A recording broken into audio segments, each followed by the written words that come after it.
Hello दोस्तों, खेमको repair YouTube channel में आपका बहुत बहुत स्वागत है। दोस्तों मैं आपको दिखाता हूँ। देखिए मेरे पास में ये एक 0-12 वोल्ट का ट्रांसफार्मर है और ये ट्रांसफार्मर डेड है।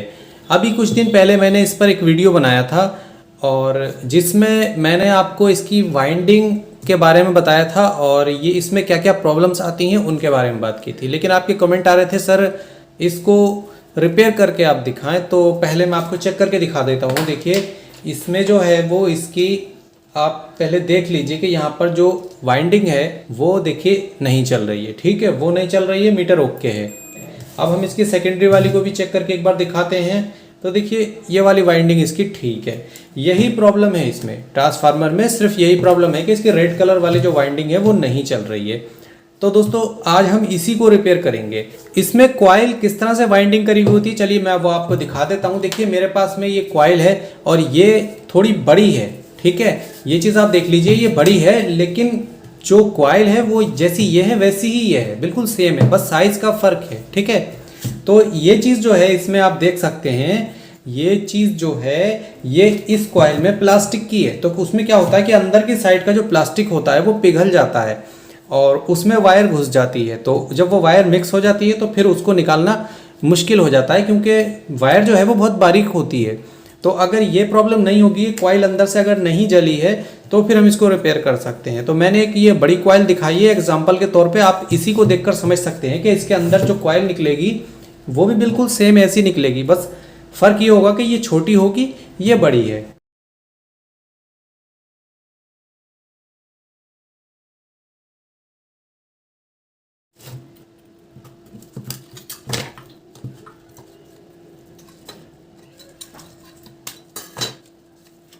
देखिए दोस्तों, इसमें जो ये ई लगी हैं इसको निकालने का तरीका सिंपल यही है कि जहाँ पर ज़्यादा ई लगी हो आपको पहले वहाँ से आई को निकालना है। जैसे कि यहाँ पर देखिए 1 2 ई आई लगी हैं, लेकिन यहाँ पर कितनी है, बहुत सारी हैं, कम से कम 8-10 होंगी। तो पहले आपको ये निकालना है। जब आप ये निकालेंगे तो आप ई को बाहर को निकाल सकते हैं।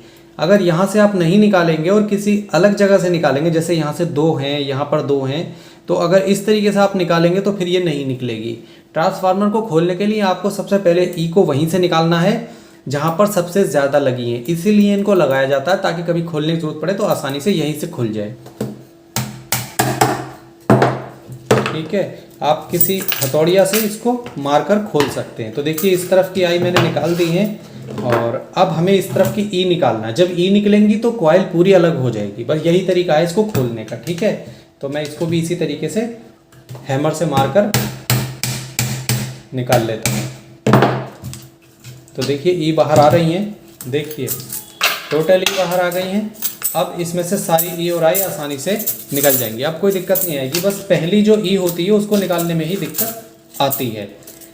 अब आप देख सकते हैं सारी ई आई निकाल ली है मैंने, उनको एक साइड को मैं कर देता हूँ। अब हम बात करते हैं कॉइल की। तो देखिए कॉइल जो है ना वो किधर से भी पिघली भी नहीं है, इसका मतलब कॉइल हीट तो नहीं हुई है। हो सकता है कि इसकी वायरिंग वगैरह ही खराब हो गई हो। तो इसको अब हम खोलेंगे। ये जो पेपर है ना, यहाँ पर ये टेप से चिपका हुआ होता है, तो यहाँ पर इसमें कहीं ना कहीं पेपर का जोड़ होगा, उसी को आपको यहाँ पर छुटाना है। जैसे कि यहाँ पर ये दिख रहा है। ठीक है, तो इस तरीके से ये वाइट वाला टेप जो है इसको कट कर देना है। ठीक है, और ये जो है आपको बार बार करना है, क्योंकि इसमें बार बार आपको जोड़ मिलेंगे। देखिए पहला जोड़ आप देख सकते हैं ये है, दूसरा ये है। तो इसके ऊपर ये पेपर लगा हुआ है और इसको आपको छुटाना है। ठीक है, इस पेपर को आपको संभाल के रखना है ताकि अगली बार जब इसकी आप वाइंडिंग करें तो फिर से इसको चिपका दें इसके ऊपर। इसलिए इसको मैं यहाँ पर रख लेता हूँ। और अब इसके नीचे देखिए यहाँ पर ये वायर है ग्रीन वाली, तो इस वायर को आपको यहाँ पर अलग कर देना है, क्योंकि अब हमें इसकी ज़रूरत नहीं है।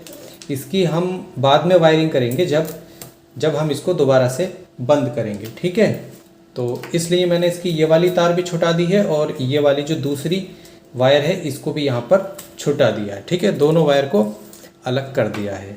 अब जैसे कि यहाँ पर ये चिपका हुआ होगा, जैसा कि मैंने बताया था कि ये चिपका हुआ होगा जगह जगह पेपर। तो इसमें आप देख सकते हैं कि ये कहाँ पर चिपका हुआ है, यहाँ पर ये चिपका हुआ है। ठीक है, तो इसको यहाँ पर फिर से कट करना है। वैसे ही मतलब इसका टेप काटना है, पेपर को नहीं काटना है। ठीक है, टेप काट के इसे फिर से छुटाना है।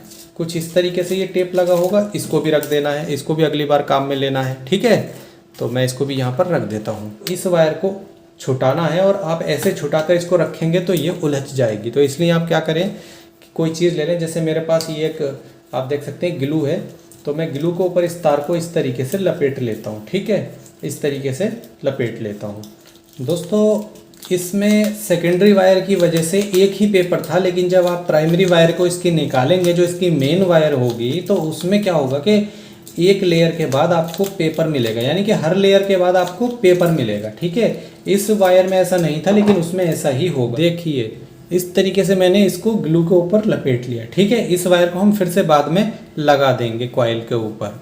अब इस वायर को भी हमें इसी तरीके से छुटाना होगा, जो इसका टेप है उसको काटना है। और इसमें जैसा कि मैंने आपको बताया है कि लेयर होती हैं, तो इसमें लेयर होंगी तो बार बार हमें लेयर को छुटाना पड़ेगा। ठीक है, तो पहले मैं इस पेपर को अलग कर देता हूँ।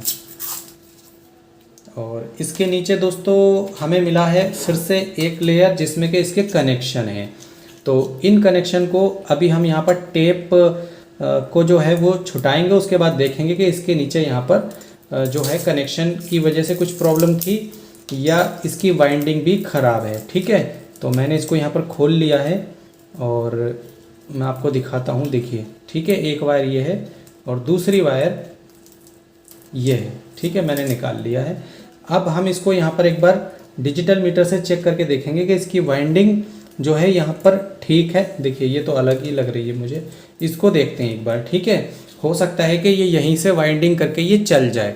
तो इसके लिए मैंने मीटर को ले लिया है कंटिन्यूटी मोड पर, मीटर पहले से ही है, और इसको टच करके देखते हैं। तो देखिए मीटर यहाँ पर चलने लगा है। इसका मतलब क्या है दोस्तों कि यहाँ पर जो कनेक्शन था वो ही ख़राब था, इसकी जो वाइंडिंग है वो ख़राब नहीं है। जब वाइंडिंग ख़राब नहीं है तो हम इसको आगे नहीं खोलेंगे। ठीक है, जैसा कि मैंने आपको बताया था कि अगर ट्रांसफार्मर हीट होता है तो यहाँ पर ये प्लास्टिक जो है वो पिघल कर जल जाता है। तो ऐसा इस केस में नहीं था। बाहर से देखने पर मैंने पहले ही बताया था कि ये हीट हुआ नहीं है, ये बाहर से पिघला हुआ नहीं है। तो हो सकता है कि ये ठीक होगा, और वही मेरा शक निकला कि ये बिल्कुल ठीक है, सिर्फ इसके कनेक्शन ख़राब थे। अब आप ही बताइए आप कितनी आसानी से इसको रिपेयर कर सकते हैं, और अगर आप इसको रिपेयर नहीं करेंगे तो इसको कबाड़ में ही फेंकना पड़ता है। तो ये बहुत अच्छा तरीका है। चलिए मैं इसके कनेक्शन फिर से कर लेता हूँ। इस वाली वायर पर जो है मैं सोल्डरिंग नहीं करूँगा, क्योंकि इसकी जो वाइंडिंग है वो एल्युमिनियम की है, और एल्युमिनियम पर सोल्डरिंग ठीक से होती नहीं है, और वैसे भी ये वायर बहुत छोटी है। तो यानी कि मैं रिस्क नहीं लूँगा बिल्कुल भी सोल्डरिंग करने का। इसलिए मैं इसके ऊपर जो वायर है हाथ से लपेटूंगा, जैसा कि पहले इस पर लिपटी हुई थी। ठीक है, इस तरीके से आप लपेट कर अपनी वायर को आप ठीक कर सकते हैं, कोई दिक्कत नहीं होती। आप लपेटेंगे तो इसमें पावर आ जाएगी। तो कुछ इस तरीके से मैंने इसको यहाँ पर लपेट दिया है। ठीक है, इस आप देख सकते हैं। अब यहाँ पर इसको फोल्ड करना है। ठीक है, और इसको यहाँ इस साइड को निकालना है, और ऐसे ही आपको ये वाली वायर को करना है, और इसको भी बाहर की तरफ मैं निकाल देता हूँ। अब यहाँ पर दोनों में थोड़ी दूरी हो गई है, और यहाँ पर मैंने टेप लगा दिया, लेकिन टेप रुक नहीं रहा है, तो इस पर मैं दूसरा टेप लगा देता हूँ इस तरीके से। ठीक है, इस तरीके से एक टेप मैंने और लगा दिया, जिससे इसमें खिंचाव बना रहे और ये खुले नहीं, और दोनों कनेक्शन अलग अलग रहें। आप देख सकते हैं कुछ इस तरह से मैंने इसको कर दिया है। अब जब मैंने ये काम कर दिया है तो इसको एक बार मैं फिर से चेक करूँगा। ठीक है, एक बार फिर से चेक करेंगे कि इसमें अब कंटिन्यूटी आ रही है या नहीं आ रही है। तो कंटिन्यूटी इस पर आ रही है, आपको मैं दिखा देता हूँ। देखिए आ रही है। ठीक है, ये मैंने छोड़ दिया, चली गई। तो ठीक है, फिलहाल हमारी कॉइल ठीक काम कर रही है। इसके ऊपर फिर से हम ये पुरानी वाली जो इसकी लेयर छुटाई थी वही हम लगाएंगे, और इसको लगाने के लिए मैं फिर से नया टेप ले लेता हूँ, क्योंकि जो पेपर है वो तो ठीक है, लेकिन इस पर जो टेप लगाएंगे वो हम फिर से नया टेप लगाएंगे। तो मैं इसको यहाँ से शुरुआत करता हूँ टेप लगाने की, और इस तरीके से इसको इसलिए चिपका रहा है ताकि जो इसकी वायर है उसकी जो प्राइमरी और सेकेंडरी के बीच में जो है वो फ़र्क बन जाए, थोड़ा सा यहाँ पर परत आ जाए। ठीक है, तो इसको मैं यहाँ पर टेप से इस तरीके से चिपका देता हूँ। अब ये हमारी कंप्लीट हो गई। अब हम क्या करेंगे, फिर से इसी वायर का इस्तेमाल करेंगे, इस पर लपेटेंगे, लेकिन इस वायर को जो है मैं नीचे डाल देता हूँ। ठीक है, वहाँ से क्या होगा कि घूम घूम के आती रहेगी। तो एक वायर का सिरा आपको पहले ही बाहर की तरफ निकाल देना है, उसके बाद वायर को इस तरफ को घुमाना शुरू करना है। ठीक है, और आप चाहें तो इसके अंदर कर दें। देखिए खोली थी वायर तो उसमें टाइम नहीं लगा था, लेकिन इस पूरी वायर को स्टेप बाय स्टेप लपेटना है, ठीक है, परत बना के, यानी कि इस तरीके से। इसमें टाइम लगेगा दोस्तों। ये वाइंडिंग जो होती है मशीन से होती है तो ये कुछ ही सेकंड में हो जाती है, लेकिन अब आपको इसको हाथों से करना होगा। बस यही काम है, जो भी काम है इसमें जो भी टाइम लगेगा वो लगेगा, और बाकी ये इसमें कोई दिक्कत नहीं है, इसको आप आसानी से कर सकते हैं। चलिए मैं वीडियो को थोड़ा फास्ट फॉरवर्ड कर देता हूँ, क्योंकि ऐसे अगर मैं रिकॉर्ड करूँगा तो बहुत ज़्यादा टाइम लगने वाला है। आप देख सकते हैं कि ये पूरी वायर जो है वो कंप्लीट हो गई है। इसको मैं इस साइड को यहाँ पर निकाल देता हूँ, ठीक है।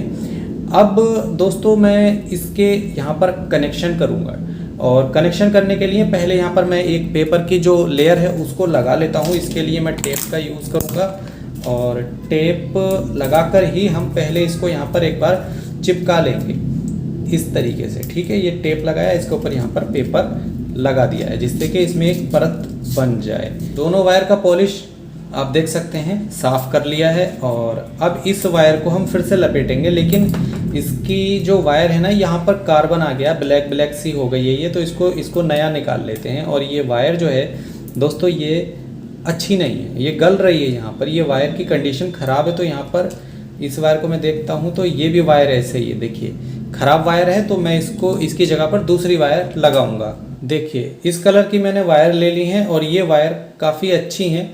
इस वायर को ही हमें यहाँ पर लगाना होगा, और इस पर आप सोल्डिंग ना करें, कोई ख़ास ज़रूरत नहीं है सोल्डिंग करने की, क्योंकि ये वायर पहले से ही काफ़ी मोटी है, और एल्युमिनियम पर सोल्डिंग आसानी से होती भी नहीं है, ठीक है। इसके लिए होना चाहिए एल्युमिनियम पेस्ट, तभी आप इस पर सोल्डिंग कर सकते हैं। तो ये वायर मैंने लगा दी है। इसी तरीके से हम ये ब्लू कलर की दूसरी वायर भी लगाएंगे, ठीक है। तो वायर थोड़ी छोटी लग रही है मुझे, तो इसको मैंने यहाँ पर निकाल लिया है, और इसको भी मैं यहाँ पर इसी तरीके से लपेट देता हूँ, जिससे कि इसमें जो कनेक्शन है वो सही तरीके से हो जाए। तो मैं पहले इसको यहाँ पर टेप से चिपका देता हूँ, वैसे ही मैं इस तरफ की वायर को भी टेप से चिपका दूँगा। तो दोस्तों इस तरफ की वायर को भी मैंने यहाँ पर टेप से आप देख सकते हैं चिपका दिया है अच्छी तरीके से। अब पहले हम इसको एक बार चेक करेंगे, उसके बाद इस पर फाइनल पेपर जो इसका है वो लगाएंगे। तो मैं मीटर को मैंने ले लिया है, और मीटर कंटिन्यूटी मोड पर है, लेकिन ये बैटरी लगता है डाउन हो गई है, ठीक है, फ़िलहाल काम कर रहा है।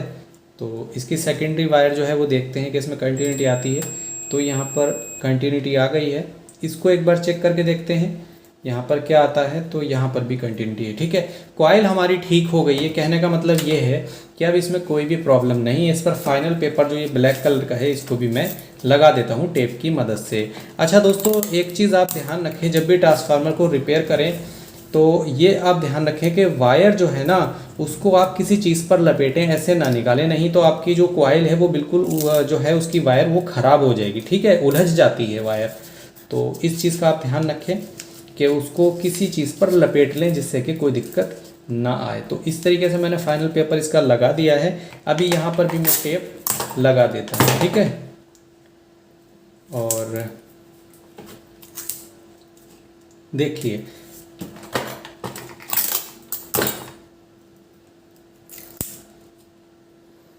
दोस्तों टेप लगाकर कॉइल को बिल्कुल फाइनल कर दिया है। बस अब इसमें ई और आई को लगाना है, बाकी हमारी कॉइल एकदम रेडी हो गई है। तो इस तरीके से आप अपने ट्रांसफार्मर की कॉइल को रिपेयर कर सकते हैं। इसमें ई और आई लगाने के लिए आप फिलहाल दो ई का इस्तेमाल करें, ठीक है। पहले सारी ई लगती हैं, उसके बाद सारी आई लगती हैं, ये आप ध्यान रखें।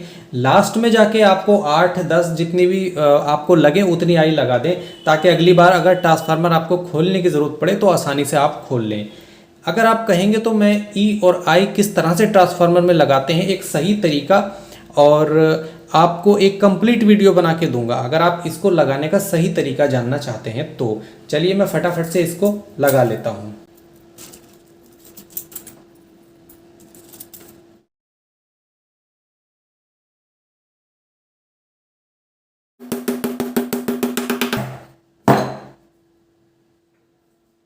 देखिए सारी मैंने लगा दी हैं कुछ इस तरह से, ऐसे ही आपको लगाना है। अब इसमें मैं आई को लगा देता हूं, उसके बाद हम इसका कवर लगाएंगे, ठीक है। तो मैंने 2 ई लगाई थी, तो इसलिए मुझे 2 आई ही लगाना है। इसमें इस तरीके से जगह को बनाते हैं स्क्रू ड्राइवर से और इस तरीके से ठोक ठोक कर आपको लगाना होती है। ठीक है, इसमें थोड़ा टाइम ज़रूर लगेगा लेकिन तरीका यही सही है आई को लगाने का।